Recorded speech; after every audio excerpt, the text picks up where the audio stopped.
The thing about breaking is that when you look at it, it doesn't seem like the easiest thing in the world to do. It can be intimidating, especially when you're watching battles, because people are getting in each other's faces and they look super aggressive. But it's not really about that. It's not about people who enjoy the aggression so much. It's more about putting yourself out there and being yourself. Breaking dance is very challenging, but very dynamic, very energetic. It makes me feel young. It makes me feel like my life is so energetic and so alive. That's why I love it.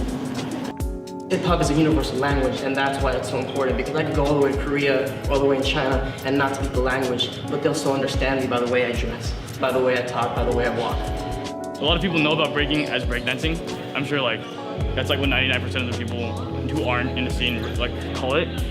But the way it got that name was in the 80s. It went through a trend, and when the media picked it up, someone just started calling it breakdancing. And a lot of people in the scene feel that has a negative connotation. Because of that whole trend thing that happened and that whole era, people look at breakdancing, the name, as the movement, not the culture. So when you say breakdancing, a lot of people are thinking about just the acrobatics. Like when you see those breakdancers and they're just doing windmills or crazy flips and stuff, it doesn't really get into the art form of it. Street dance is very personal. Every time you do it, it's different. It's kind of self-expression. You just follow your heart and follow the music. It just came out. It's a unique piece of art. Breaking in the media has been portrayed as this kind of thug and gangster associated with rap and kind of that negative connotation of violence, promotion, drug abuse. At its core values, hip-hop's about love, peace, unity, and having fun, and that only. All of these moves that we think are original to us are actually coming from a lot of older styles. But I like to think that breaking has borrowed aspects from things that are very unique. We have things from gymnastics.